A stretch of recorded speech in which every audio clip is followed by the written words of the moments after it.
তো আমরা বেরিয়ে গেছি আমাদের আজকে রিজেকা সফরে। আমরা এখন যাচ্ছি বিচের দিকে। বাট আনফর্চুনেটলি আজকে সকাল থেকে বৃষ্টি পড়ছে, মেঘ করে আছে। এতক্ষণ বৃষ্টি পড়ছিল, এখন বৃষ্টি থেমে গেছে। ঠান্ডা ঠান্ডা হাওয়াও দিচ্ছে, বেশ ঠান্ডা ঠান্ডা হাওয়া দিচ্ছে আর কি। দেখা যাক জলে নামতে পারি কিনা, যদিও জলে নামার মতো প্রিপারেশন নিয়েই আমরা বেরিয়েছি। বাসে উঠে পড়েছি, এবার আমরা যাচ্ছি বিচে।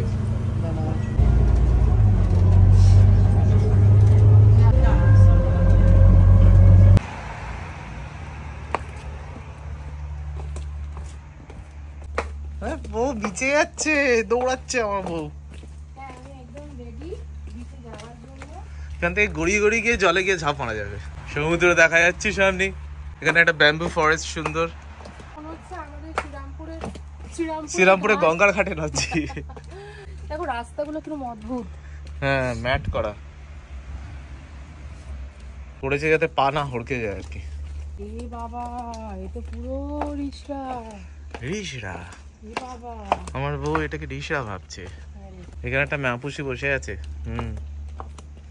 উনি মালিক ম্যাপুসি।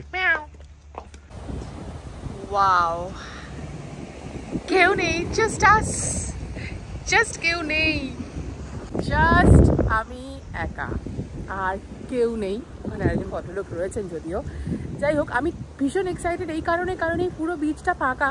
এটা অ্যাকচুয়ালি বিচ ঠিক নয়, এটা কনক্রিটের, আমার মনে হয় স্নান করার জন্যই বানিয়েছে। তার কারণ ওইখানে একটা ড্রেস চেঞ্জ করার ব্যবস্থা রয়েছে, আর এখানে এরকম সমস্ত হ্যান্ড রেলস রয়েছে যাতে মানুষ নামতে পারে। আর look at the water, man. Oof. Look at the color. Oh my goodness. এই যে সব স্টেপস রয়েছে, এখানে আরামসে আপনি নামতে পারেন। I'm so excited. এখানে জুতো পরে একদমই যাব না, এখানে খালি পায়ে যাব। Oh my god, পুরো সুইমিং পুলের মতো না জল, এখানে একদমই ডিপ নয়, নিচটা দেখা যাচ্ছে। এখান থেকে আমরা এগোচ্ছি আরেকটা বিচের দিকে। এখানে নামতে সাহস করলেন নাইনি, তার কারণ এখানে একটু কনক্রিট রয়েছে আর জল বেশ উত্তাল। তো যেখানে প্রপার বিচ সেখানটায় যাব, কিন্তু এখানেও মানুষজনের নামার ব্যবস্থা রয়েছে। আজকে বেশ ফাঁকা, আজকে পুরো দেখছি রাস্তাঘাটও ফাঁকা। যে বিচটায় প্রথমে গেছিলাম সেটাও তো পুরোপুরি ফাঁকাই ছিল। You put down the phone, you've nowhere to go. Okay, so here is the beach. Wow, আমরা এসে গেছি এখানে পেবল বিচে। ও খালি পায়ে এখানে চলাটা খুবই ডিফিকাল্ট, পায়ে ভীষণ লাগে। The water and the water is chilling.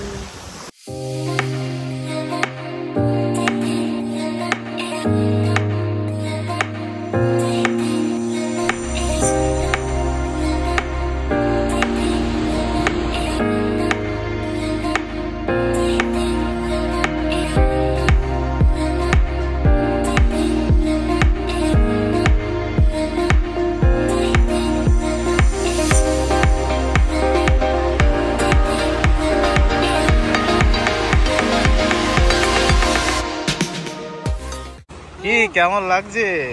প্রচন্ড ঠান্ডা লাগছে আপাতত, একটু টাইম লাগে।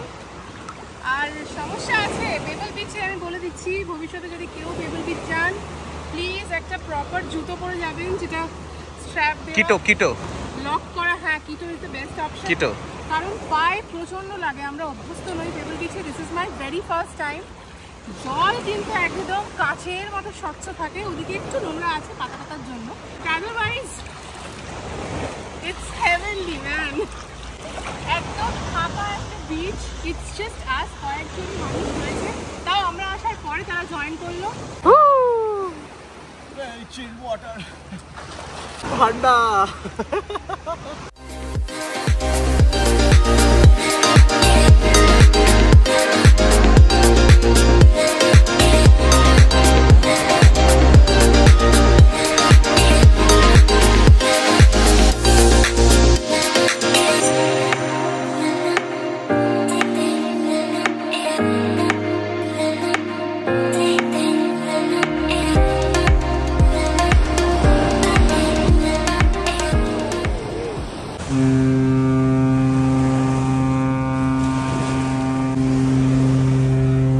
এখানে আমি চাকরি করি।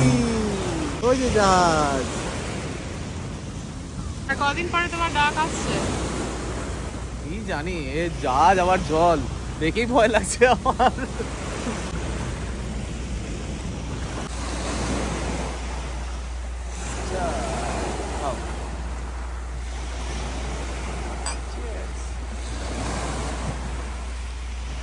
আমাদের দেশে এরকম সিরিন আর এরকম একেবারে ফাঁকা বিচ আমি খুব কম দেখেছি।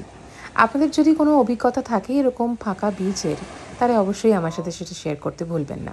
তবে ক্রোয়েশিয়া আমার মনে, প্রাণে আর মাথায় একেবারে গেঁথে রইল। এই মুহূর্তে একটা খুব বড় দুর্ঘটনা ঘটলো। সেটা হচ্ছে আমি জলের মধ্যে জাস্ট নামছিলাম, আর জলে নামতে নামতে আমি দেখছি একটা টিকটিকি ভেসে যাচ্ছে।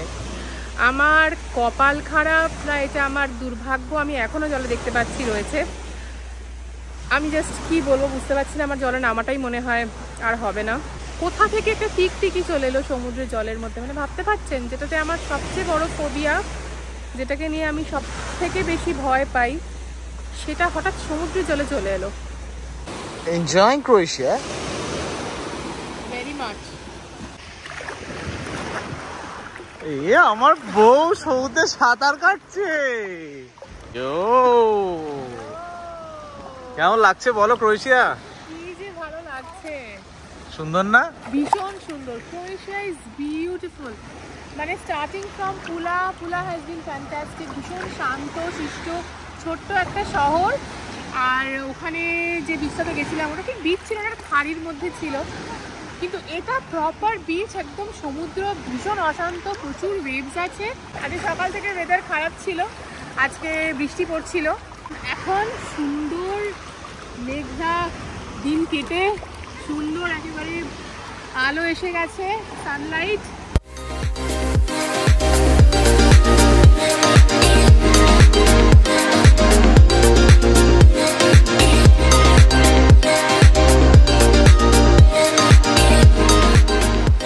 তাহলে মিস জিনিয়া সুন্দরভাবে চান করে উঠে পড়েছে। না উঠিনি, আমি আবার যাব। এখন একটু লাঞ্চ করবে। উঠতে হয়েছে, আমাদের লাঞ্চ রেডি হয়ে গেছে বাড়ি থেকে। আমার বউ আজকে কি করেছো? ম্যাগি। বাড়ি থেকে মাশরুম ম্যাগি নিয়ে এসেছি। ওয়াও, কি সুন্দর দেখতে হয়েছে, ফ্যান্টাস্টিক। গুডা